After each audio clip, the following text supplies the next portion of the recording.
Welcome to my YouTube channel. My name is Khami 23. Today I am visiting this area called Hillside Dams in Bulawayo. It's an area where a lot of people they always visit here. There's a lot of things that are around, so I'm just gonna move around and show exactly what is going on here in Hillside Dams. I was here when I was very young, when I was about 7 years old. So I'm here today just to see how this place has changed. Hello, Baba Linja. It's called. Greeting this young man. Seems to be coming from work. So there's a lot of things around here. There's a lot of aloes, you know, these aloes. This area is a mountainous area. It shows a lot of, it has got a lot of these aloes. These aloes are, and you know, some people use it as medicine, but here at the dams, there's plenty, a variety of these aloes here, which are used as flowers. So this area belongs to it's looked after by the Bulawayo City Council. So that's what it is. I'll just move around and have a look at how this area has changed. Today there seems to be very quiet. Seems like today is a Friday, so maybe it's too early in the morning. There's nothing. So this one is closed. I don't know what it is all about. It looks like closed. So one of the dams is this one. So when I was young, I used to come here with my mother and my brother. We used to come here and enjoy. Yeah. Now there's a phone call. Let me just attend to the phone call. Yeah. So this one is a Hillside Dam. This is the dam here. This is the dam, very dry now. Very, very dry dam. So that's what it is. Very, very, very dry. So the dam is on that side, you know. It's very dry this time of the year. Very, very, very dry.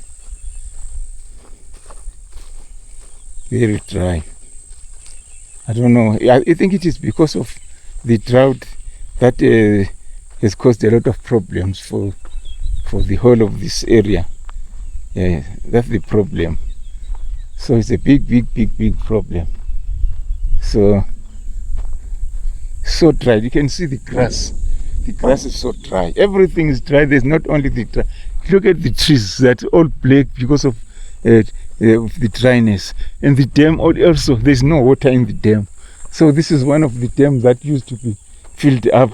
When we were young, we used to come here and watch people fishing and many other things. You know, greenery is one of those things that are always very beautiful.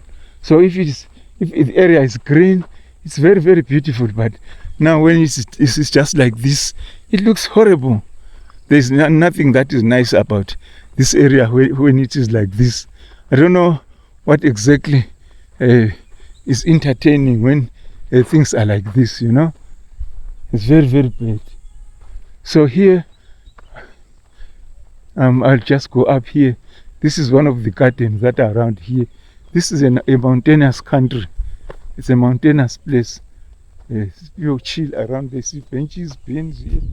So this is it looks like a garden, an aloe garden. People just go up here, chilling. I'll just go up here and see what is up there. See, everything is dry. You can see all these succulent. Most of these plants we find here are succulents, but they are semi-dry now. They are showing a lot of moisture stress. So there's a big problem with moisture. So that's what it is. All these are succulents. See how wilted they are. Yeah, the moisture stress has taken a big knock on these succulents. Yes. Most of these, see, they are all succulents, but they can't cope up with the heat and also the dryness of this area. The whole of I don't know whether it's only in Matabeleland, but I hope it is all over the country. It's very, very, very, very dry. Very, very, very, very dry. You can see here,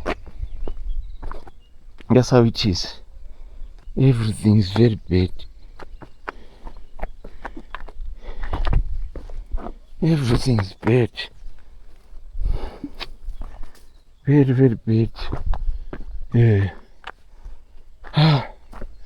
With climbing, I'm not used to climbing. See, all these succulents are dry, and many of these trees look like they are dead, but they are not dead. When it rains, they will all come back to life. They come back to life when it starts raining.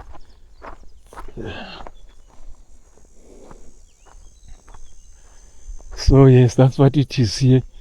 So this is a small bridge. So I think I'll end up here. I'm not gonna go up to the other side. I'm just showing this area. It's very good when it's raining, when there is a lot of rain around. It's a very good area where people chill. This is the stream that goes to that dam, and then they say there is another dam up there, but I'm not going to go there. So this is the chilling area. People always come here with their firewood and do some barbecue here. You know, some of these other facilities have broken down. No one is repairing. You know, this whole area is a very, very good area for people who come here to chill. You know, you always come here to just enjoy, you know. Yeah, so that's what it is. Yeah, so there's a path that goes up that way. Over there, at well, there's nothing. I'm not going there. I'm not going there today. Yeah, just showing this part also. You see, it used to be green all over here. There's still a little bit of greenery here, but most of it is just concentrated in a few places like this one. But otherwise, most of the area is just very, very dry. So this is another barbecue area. There's another barbecue area there. This is the barbecue area. People always come and enjoy their meat here. Yeah. All these areas, they need some people with a vision who will just maybe come and repair. Some of the facilities are still okay. That one, these benches are still alright. Also, there is some electricity. Maybe if someone wants to do some, to play some music, they can do that. And then that one also, that is the barbecue area, still intact. This is the barbecue area. And some squirrels. There's a squirrel over there. There's some squirrels that are around here. One is running, it's gone that way. Yeah, there's some of the squirrels are up there. Up there. They're running around. Squirrels. So some squirrels are there, up there. Up there. There. There's a squirrel up there.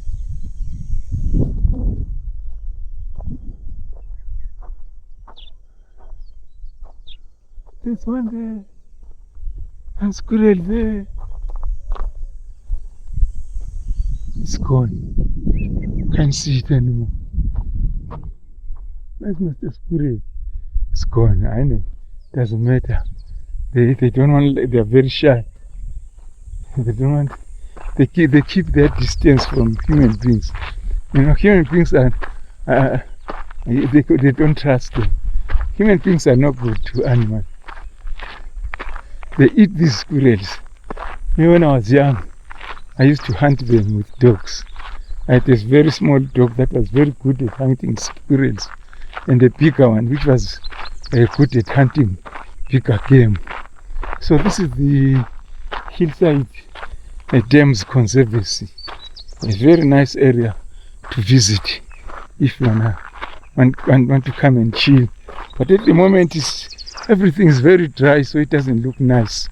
So it would be good maybe to come here maybe after the rains. All this area would be good. So all these, the aloes of the succulent gardens, all these plants that you see are succulent, they don't die easy. Those are succulents. They don't die easy.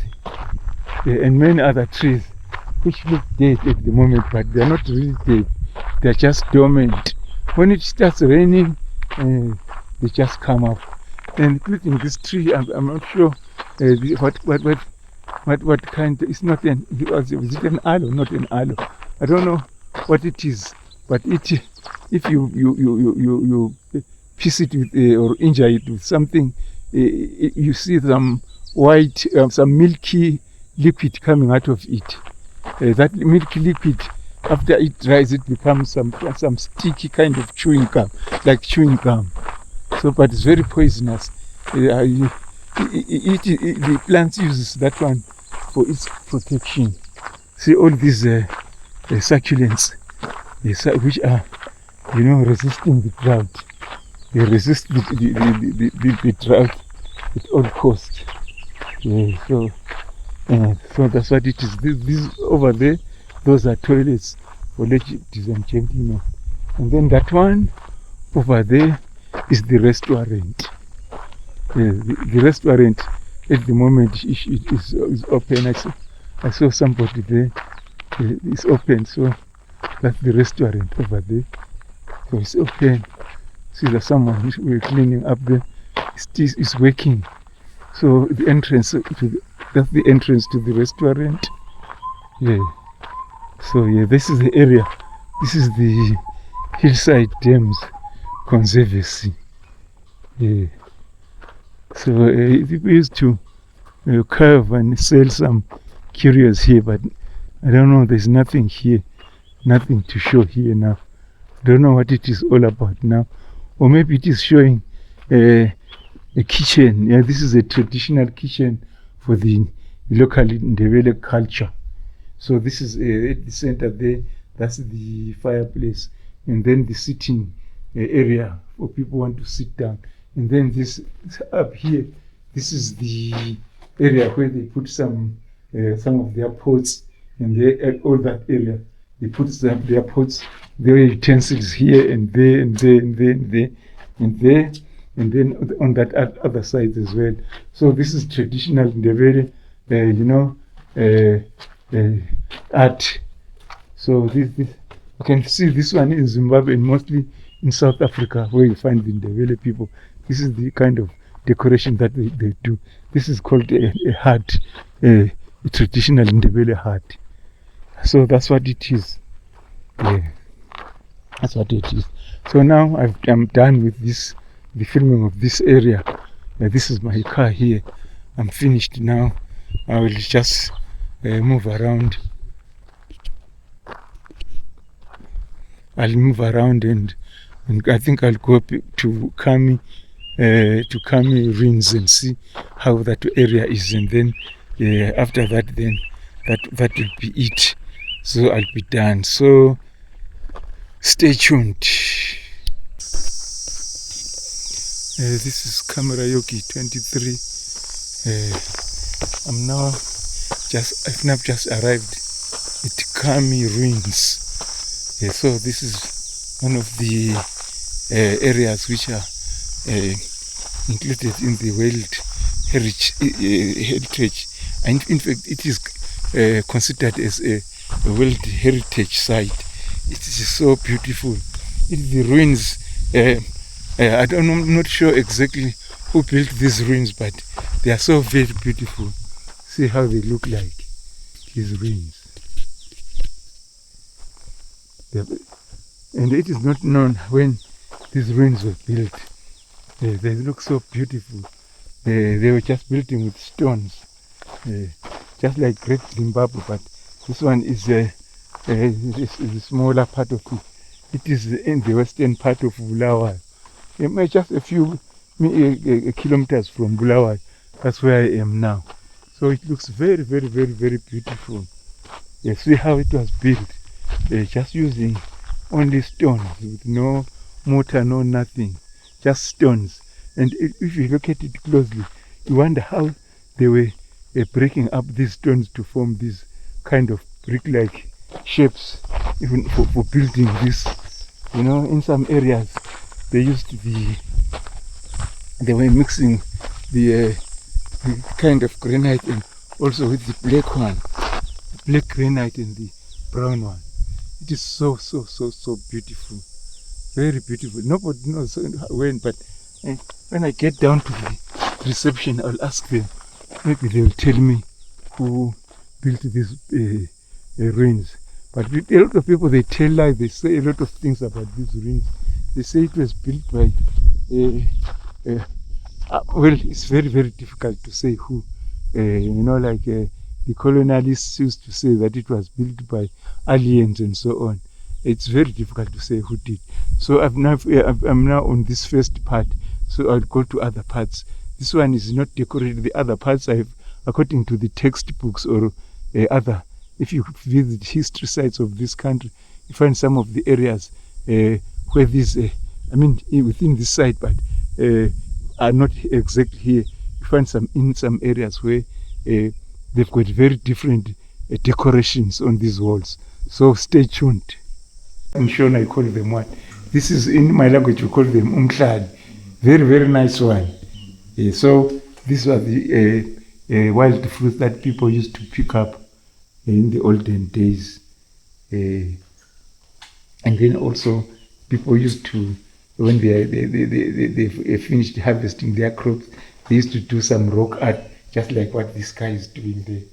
And then they used to do some hunting of ostriches, and then also making beads like here. All this, that's what they used to do around this area. And then mostly hunting was the activities done by men. They were hunting animals like kudus and other smaller antelopes. And then also birds. That's what they used to hunt. And then this is the bows and arrows that they used for hunting. And then that's the example of what the women did when they were grinding grains like millet and other things. And then that's the setup of the village. So people like women used to be involved in activities like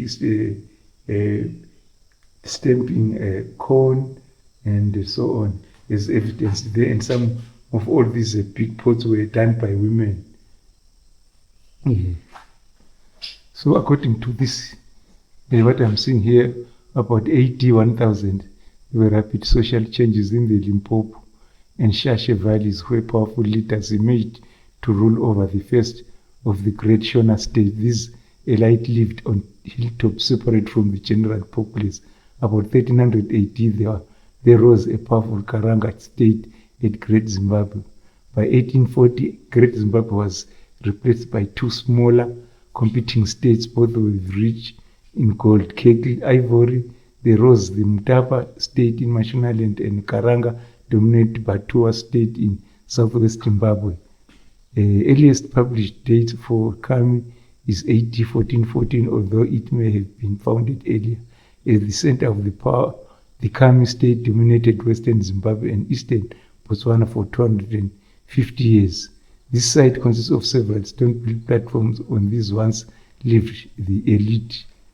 These walls are profusely decorated with different designs, checked herringbone, chevron, and lines of dark stone. The majority of the 9,000 people who lived at Khami occupied the flat area west of the museum. These were the servants, craft specialists, traders, court administrators of the society. Their clay homes were without stone walls, and the remains are no longer visible. That's exactly. So it looks like this. That's how they were building these these stone ruins. So that's the map of Zimbabwe, and that is the example of how the drainage system was done. This is another setup. You can see some ivory and a lot of other things that were happening during those days. And then the activities of the people that they were calling them iron. What did they call them? Iron what? Ironmongers. That the people who were involved in working with iron. What were their names? Were they ironmongers or something like that? Yeah. And also mostly other activities included gold mining, making spearheads, and also the hose. People used to smelt iron to make all these tools. So this is the activities of the women that we have lived in these areas. And this is the game that they played, the Toro game, which is some hole that we created on a rock, piece of rock, and then they used small stones to play their game. And then the other activity that they did was to keep some cattle. Yeah, exactly. Yes, stay tuned. Yeah, welcome back to my channel. My name is Khami Ruins 23. I'm breathing very, very hard. I was climbing up a hill, so I've just arrived on a very big hilltops where there's this amazing, display of, I don't know how to call it. It's so beautiful ruins. I've never seen such kind of beautiful decorations of stone building. So this area is called Hill Platform. So that's what it is. This is what I'm talking about. It is so beautiful. Yes. So beautiful. This is what it is. It is very, very surprising. Very difficult to say who built this. But accordingly, they say it's the Karanga people. The Karanga people used to live in this area, the one that built these stones. So these Karanga people, most of them, especially the one who are related to this side, used to dominate the whole of this area, all the way to Botswana, and for more than 250 years. So this is how these stones look like. They are very, very, very beautiful. So especially those up there, they call it the herringbone and so on. Very, very, very beautiful. So I'll just move around and show this amazing work that was did by these people who lived long time ago. That's what they did. See how the stones were. They did not put any mortar between the stones. They just used the stones only. So that's how it looks like. It's very beautiful. Very, very, very beautiful. Yeah, so especially up there, it's so beautiful. Yeah, that's how they did. Yeah. I just go up to show, but it's very difficult. I'll end up breathing heavily because of going up the hill. It's very hard, very, very hard. But I'll try my best to just go up and show exactly this amazing work that was done by these people. It's so beautiful, man. See, very, very beautiful. Nicely done. The walls are solid. But the problem is some of the walls were destroyed by vandals who were looking for, when the explorers from Europe first came to this country, they vandalized most of these walls. They destroyed. They thought they were going to get gold. So that's why it is looking like this.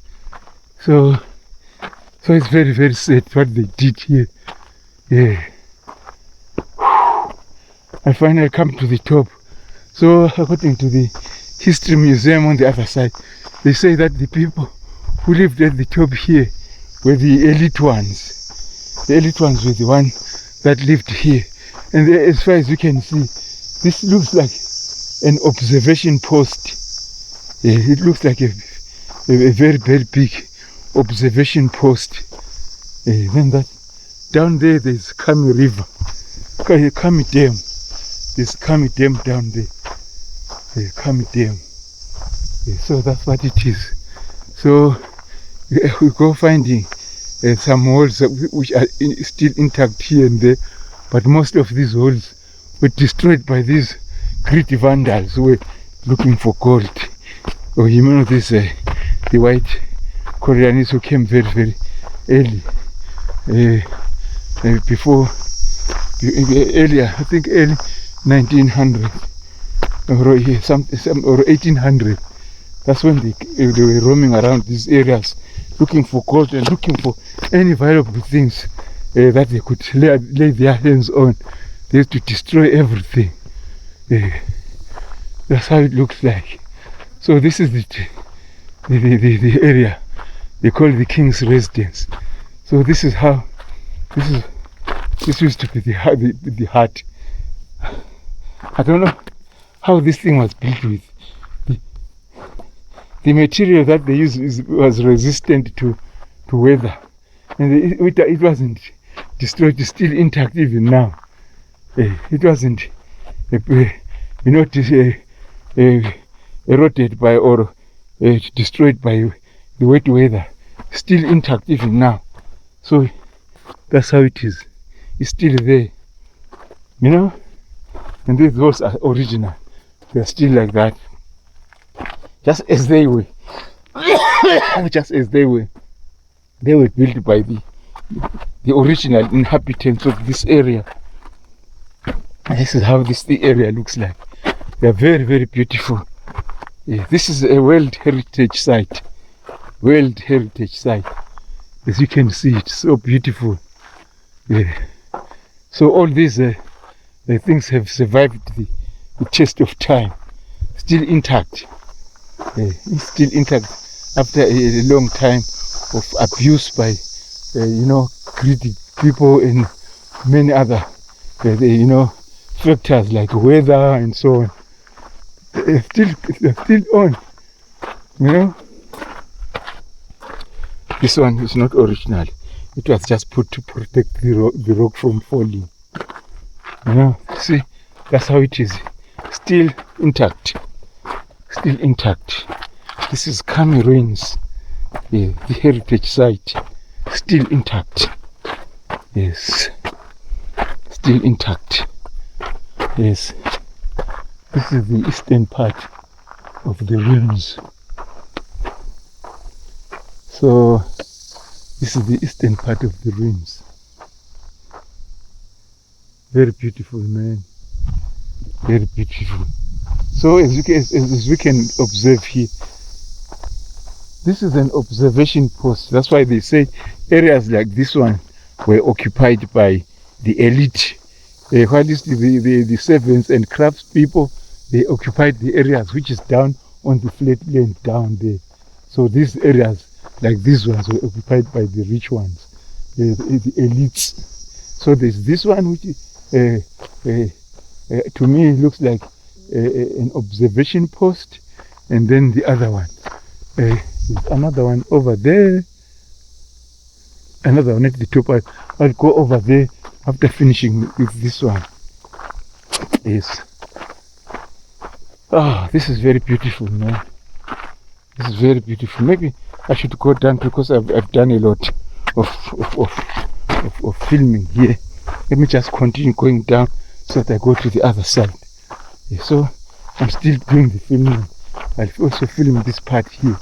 Yeah, I'm going down. I've gone a few steps down. You see, these decorations are along this face. Very, very beautiful. Yes, very beautiful. Yeah, so there's another side over there. Then I check that one and then I go back. Yeah, this is very beautiful. Very, very, very beautiful. Very beautiful, man. These people were very good craftsmen. I'm going down now, down the hill. Down the hill. Yes. See how this one looks like here. But that one, the decoration, they're very, very beautiful.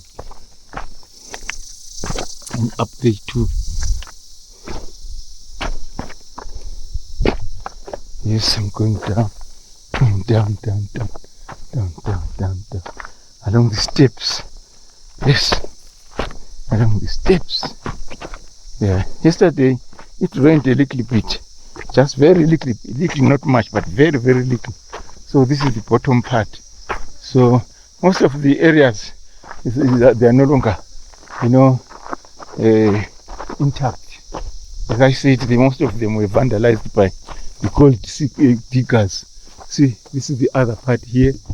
A little bit of it is still intact, but the rest was destroyed by vandals who were looking for gold. These people from, especially people from Europe, these greedy gold seekers are the one that destroyed most of these areas. Of course, then they are not the only ones, but also the weather had a hand in this. So I'm going to the other side now, up there, to see what is going on. Then after that, then I go back home. I'll be done, then I go and I do my editing of this. So this is the other part. But this one, it looks like it was destroyed completely. There's nothing left here. There's nothing left here. I can see there's some of the stones maybe they were stolen or something. Yes. Yeah, but on the other side, I think there's something on the other side. I saw something from that when I was walking on the road. I saw something here. So looking like, no. That's the other. I'm already from there. Yes, I've seen those. I've seen those ones. But here I saw something like interesting areas.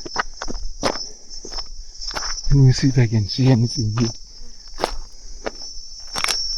Nothing. There's absolutely nothing here. There's absolutely nothing. It's just all this which is not properly done. Oh shit. Okay, I'll have to go back there and do the other side and come back through the other way. I don't know whether there's anything on the other side, but there's something on the other side. Have a look.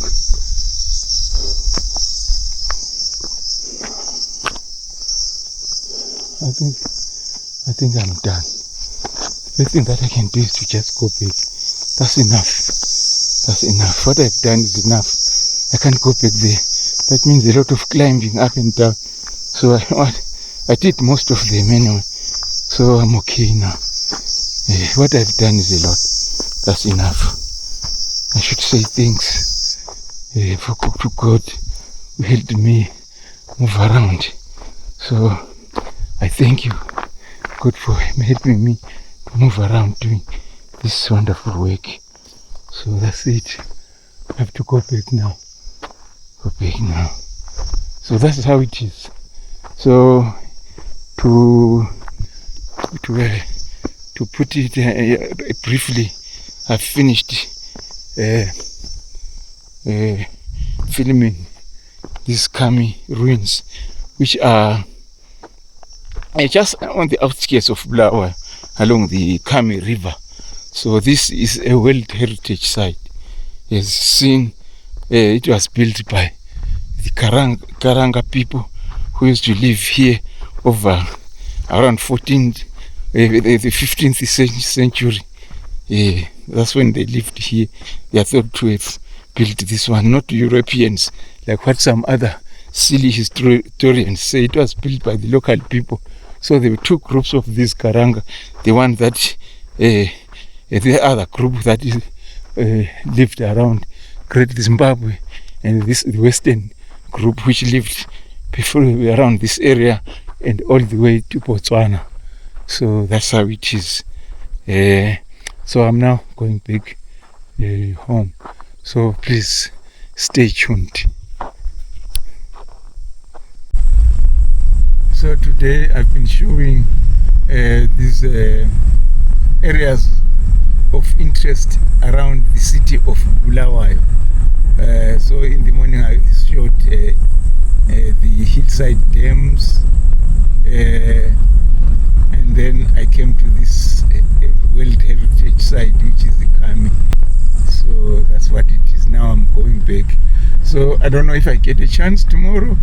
I might check out other areas as well. So I'm left with other areas like the Museum of Natural History, which is in Bulawayo, and also there is the Railway Museum, and then also there is the Nesbitt Castle, which is in Hillside area. So if I can get a chance tomorrow, I will just check those ones. They are very, very interesting as well. So I'll check those ones tomorrow if I get a chance. Because I should have some people coming today, my family, the rest of my family who went to the rural areas. Maybe they're coming today. So tomorrow I don't know whether maybe I'll be in their company. I might check those areas that I mentioned, which are the Nesbitt Castle, the Railway Museum, and also the Museum of Natural History, which is along, like in Kumalo area. So stay tuned.